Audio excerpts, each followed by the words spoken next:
It hit me like a physical blow. Not a text message, no.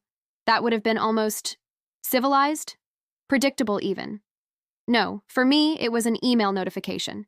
An automated alert from the project management software we shared, the one tracking every single nail, every wire, every decision for the dream home Robert and I were supposed to be building together. The subject line was innocuous. Task reassignment, interior finishing choices. But the assignee? It wasn't Robert. It wasn't our contractor. It was Eric. Eric, the guy Robert brought in as a consultant, the one whose smarmy confidence always set my teeth on edge. Why was he making final decisions on our house? Our future? My stomach plummeted. It wasn't just a task reassignment. It felt like my whole life had just been delegated to someone else without my consent. The floor seemed to tilt beneath me, the carefully drafted blueprints blurring into meaningless lines. How could this happen? Robert knew those finishes were my domain, the one part of the endless, stressful build I felt truly connected to. That alert. It wasn't just about paint colors or flooring. It was a digital slap in the face, a cold, hard notification that the partnership I'd poured 15 years of my life into was fundamentally broken, perhaps irrevocably. The air thickened, suddenly heavy, suffocating. What else had been reassigned? Without my knowledge, what other parts of our life were now under his control? But first, please like this video and subscribe if you enjoy these stories. It helps a lot. Okay, so rewind. Before the email alert, before the sickening lurch in my gut, life was, well, it was managed. I'm a project manager by trade. Timelines, budgets, risk assessments, that's my world. I thrive on order, on anticipating problems before they derail everything. Robert, my husband, he was different. More spontaneous, a big picture guy, he'd say.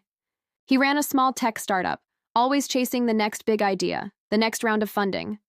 Opposites attract, right? For years it worked. I grounded him, he loosened me up? Or so I thought. Our biggest joint project, the culmination of years, of saving and dreaming, was building our custom home out in the hills overlooking the city. It was supposed to be our forever place, the stable anchor in our often hectic lives. I handled the build logistics, the budget tracking, the contractor negotiations, my professional skills bleeding into my personal life, which felt natural. Robert was meant to handle the creative vision, the big design choices, liaising with people like Eric.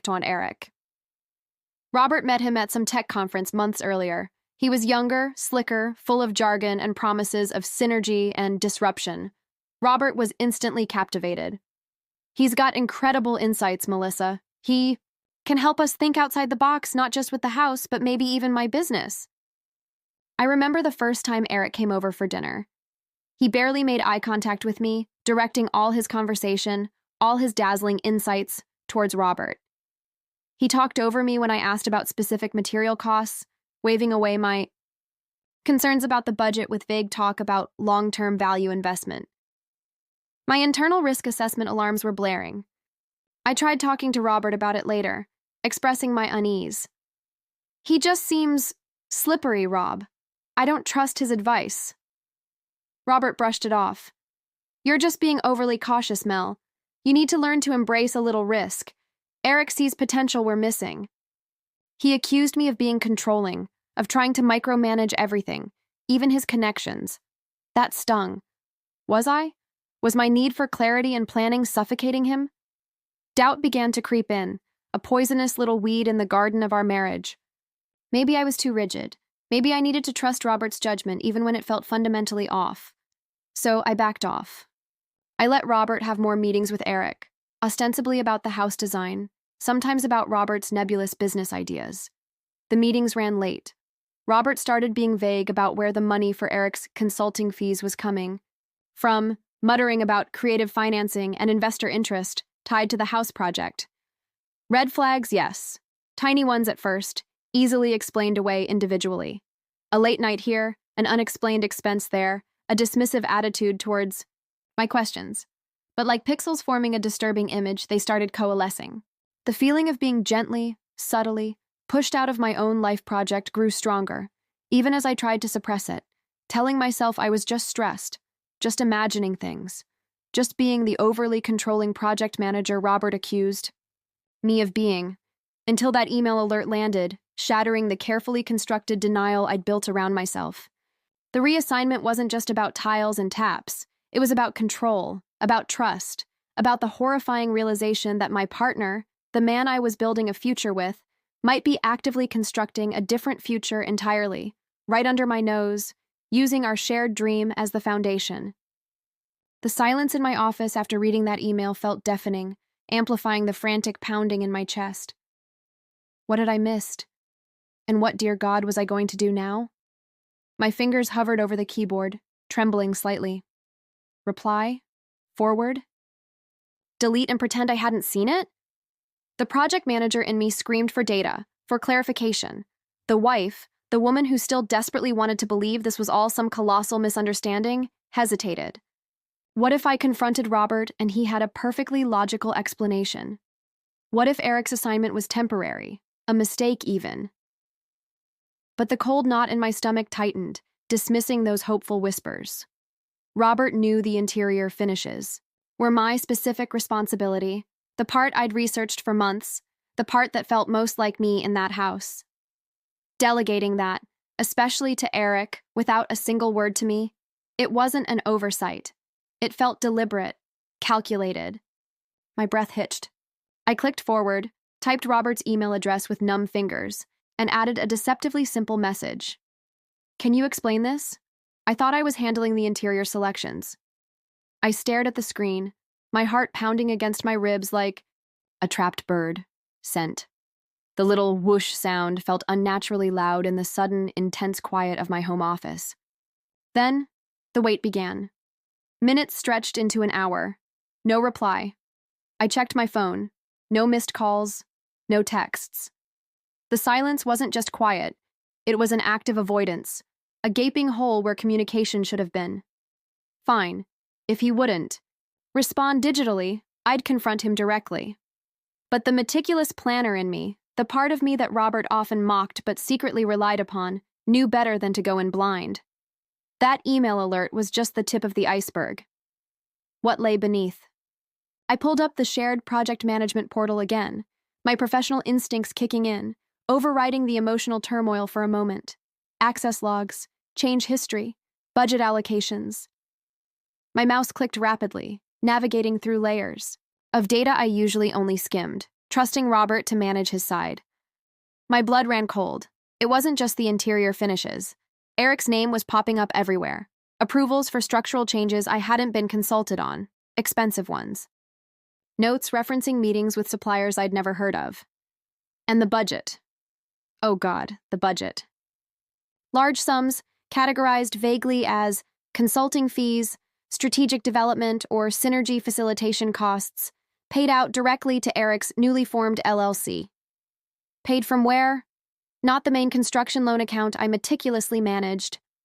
I cross-referenced the dates with our joint savings account, the one we'd painstakingly built for overages and emergencies, withdrawals, significant ones, corresponding almost perfectly with the payments to Eric. Robert hadn't just been paying Eric from his business funds, as he'd vaguely implied. He'd been draining our savings, the safety net for our future home, to fund this whatever it was, with Eric. The scale of it was staggering. Tens of thousands of dollars, siphoned off quietly over months. While I was juggling contractor schedules and permit applications, meticulously accounting for every screw and stud, he'd been bleeding us dry behind my back. The betrayal wasn't just emotional anymore. It was deeply, devastatingly financial. And strategic. He'd used my trust, my focus on the minutiae of the build, as cover. He knew I wouldn't scrutinize the savings account balances daily, trusting our agreement. He knew I'd assume his late nights were about his startup, not clandestine meetings bleeding our future away. The room started to spin again. I gripped the edge of my desk, anchoring myself.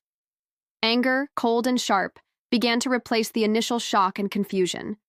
This wasn't just poor judgment or being swept away by a charismatic charlatan. This was deception on a grand scale. This was a calculated demolition of our shared life, disguised as construction.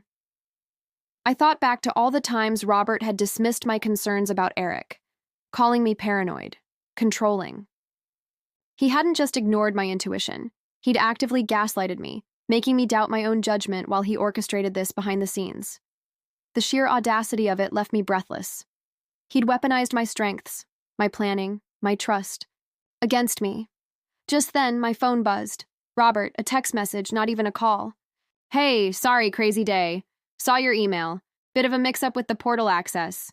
Eric was just placeholder on some tasks while I juggle investor meetings. Don't worry about it. Let's talk tonight? Big news on the funding front. The winking emoji felt like another twist of the knife. Placeholder? Tens of thousands in consulting fees weren't a placeholder. Structural changes weren't a placeholder. The casual dismissal, the attempt to smooth it over with vague promises of big news, it was insulting. He wasn't just lying. He thought I was stupid enough to believe him. The project manager in me had all the data points she needed. The risk was no longer theoretical. It was immediate, catastrophic. The carefully planned structure of my life was showing critical failure points everywhere. Forget talking tonight. Forget waiting for his curated version of the truth. I needed to act, now.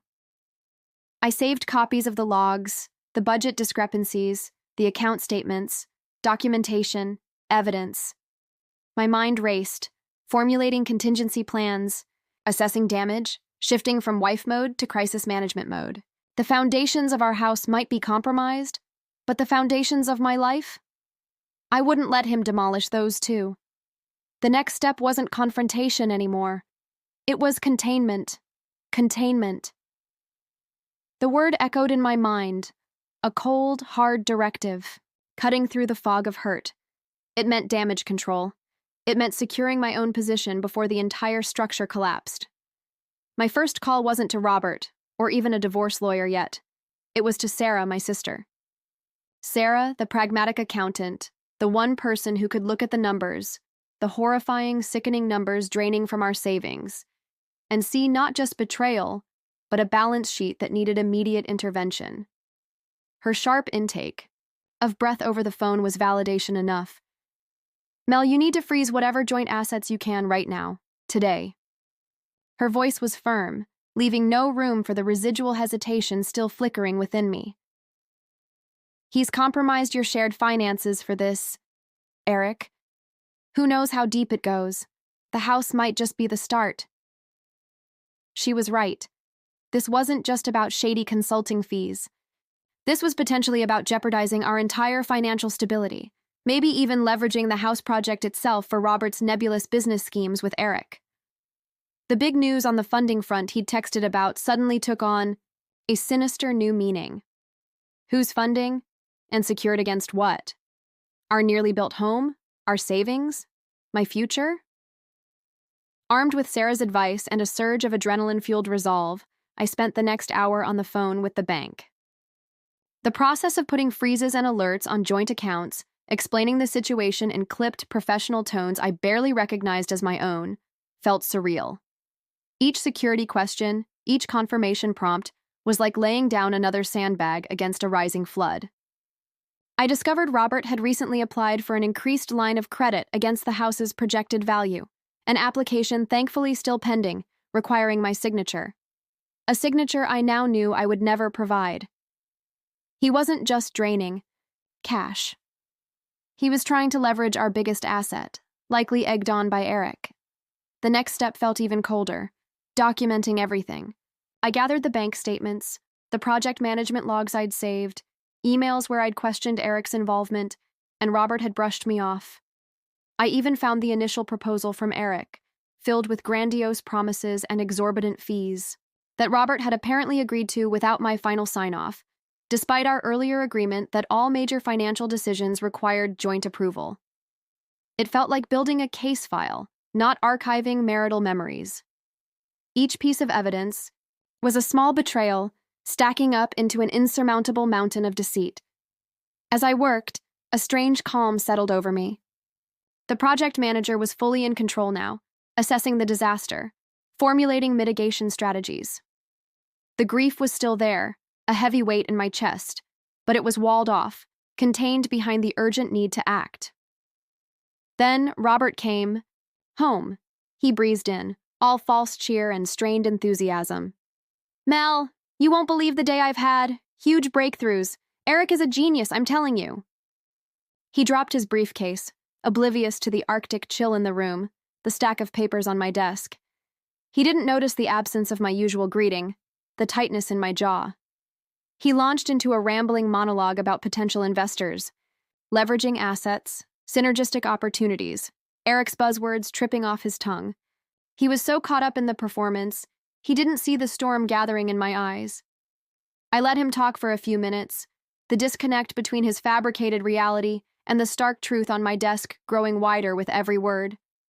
Finally, I couldn't take it anymore.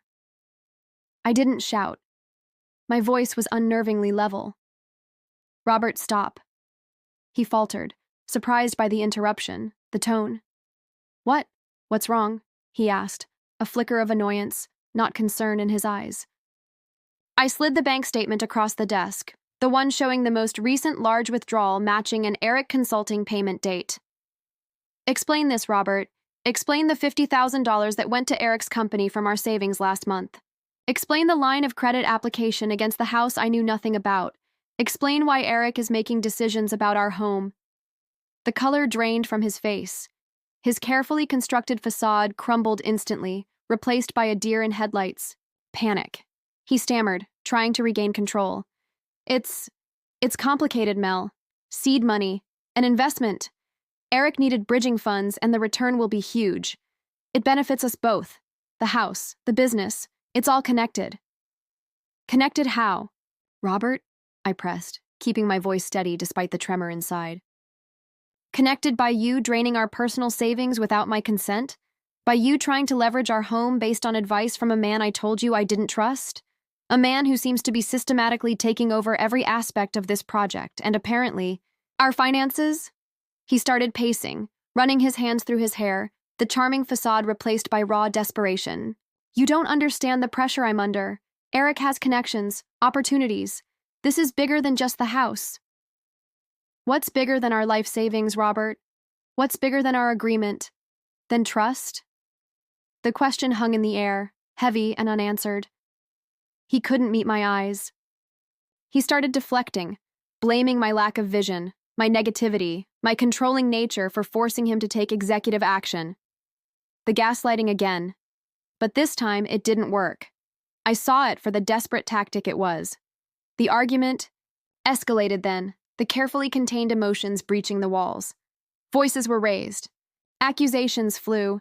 His defensive, mine rooted in the cold, hard facts scattered across the desk. And then he said it.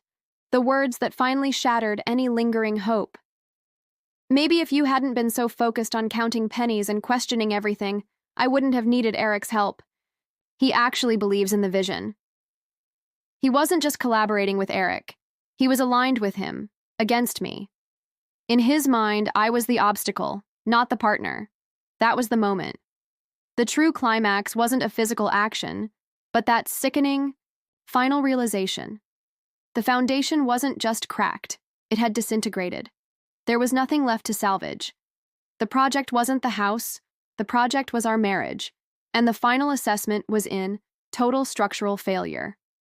The only thing left to manage was the demolition. The silence after the shouting felt different. Not heavy, like before, but hollow, empty. Robert seemed to shrink, the bluster gone, replaced by a sullen, resentful quiet. He didn't apologize, didn't try to explain further. He just retreated. Into his phone, into mumbled excuses about needing air. He left the house that night, and in a way, he never really came back. The days immediately following felt like wading through thick mud. There were logistical nightmares, of course.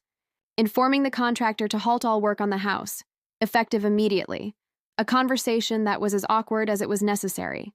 Contacting a lawyer, laying out the whole sordid mess, supported by the file of evidence I'd compiled. That first meeting was draining, recounting the slow erosion of trust, the financial drain, the gaslighting. Seeing it all laid out clinically, legally, somehow made it both more real and more absurd. How had I lived through this? How had I not seen the full picture sooner? The lawyer, a sharp woman named Carol, was sympathetic but practical. She confirmed the wisdom of freezing the accounts and blocking the line of credit application. You acted quickly, Melissa. That might have saved you from a much deeper hole. We started the process of formal separation, drafting papers, initiating discovery. It turned out Robert's investor meetings were largely fictional, exaggerated. Tales spun with Eric to justify their spending and attempts to leverage the house project. Eric, it seemed, wasn't just a consultant. He was deeply entangled in Robert's failing startup, and they'd viewed our house project and savings as a lifeline, a source of unsecured capital. Robert's reaction to the legal proceedings was, predictably, unpredictable. One day he'd send floods of pleading texts, full of remorse, or what passed for it, blaming Eric entirely, promising to make it right. The next, he'd be defiant, accusing me through his own hastily hired lawyer of being vindictive, of trying to ruin him just as his business was about to take off. His lawyer tried to argue that the money transferred to Eric was a legitimate marital investment, a shared risk. My evidence file, meticulously detailing the lack of consultation, the deception, the withdrawals timed precisely when Robert claimed his business had no cash flow, told a different story. Eric, meanwhile, vanished like smoke. Once the money tap was turned off and legal letters started arriving, his synergy apparently evaporated. He stopped returning Robert's calls. His LLC address turned out to be a mail drop. He was a ghost, leaving Robert to face the fallout alone. There was a perverse satisfaction in that, I admit, though it was overshadowed by the sheer wreckage left behind. The house stood half-finished on the hill, a monument to shattered dreams.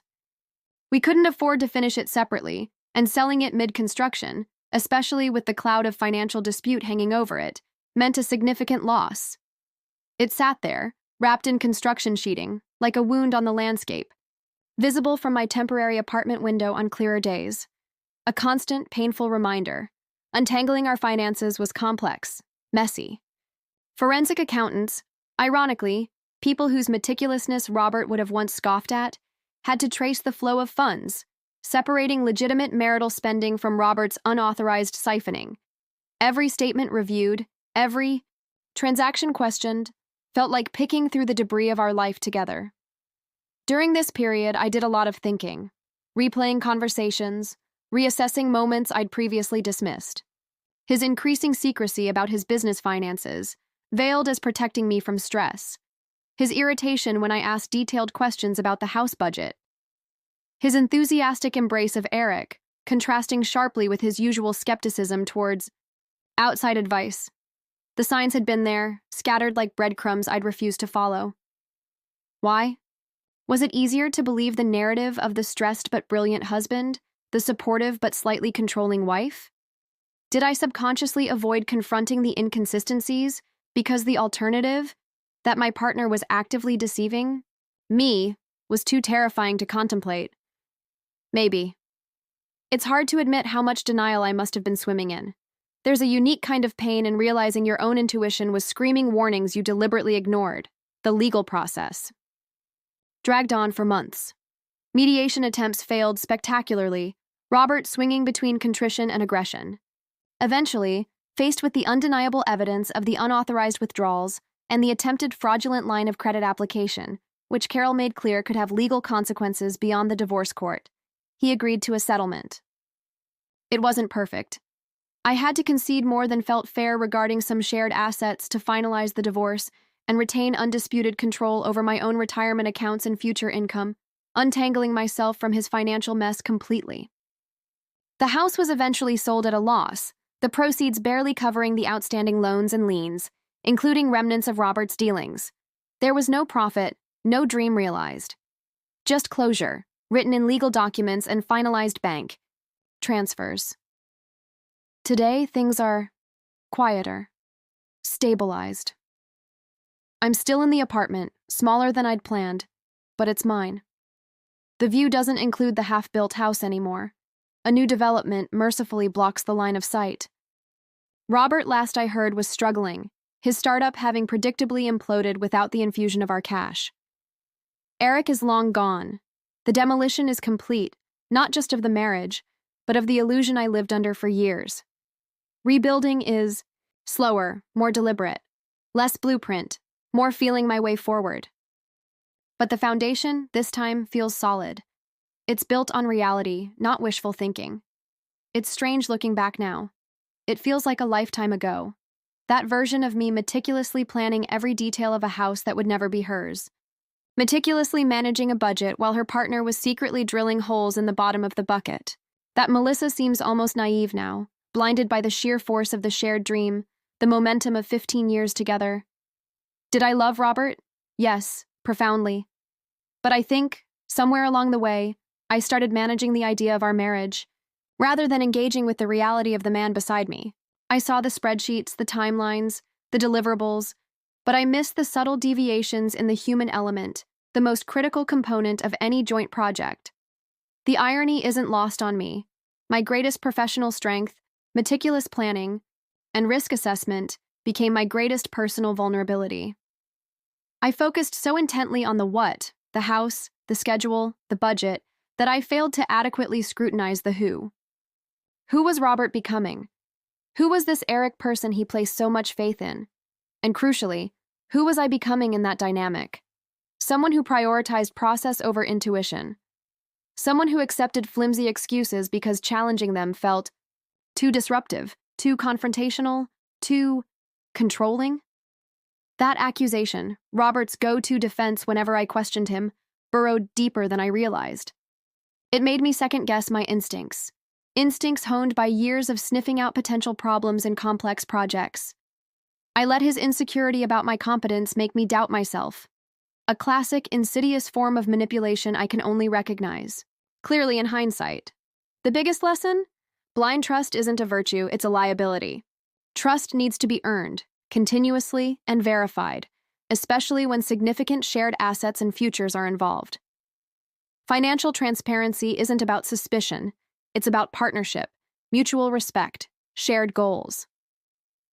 Robert treated our joint finances like his personal slush fund, facilitated by my unwillingness to demand the clarity I would have insisted upon in any professional setting.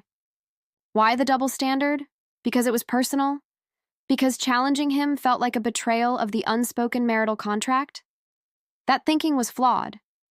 True partnership thrives on open communication, even when it's uncomfortable.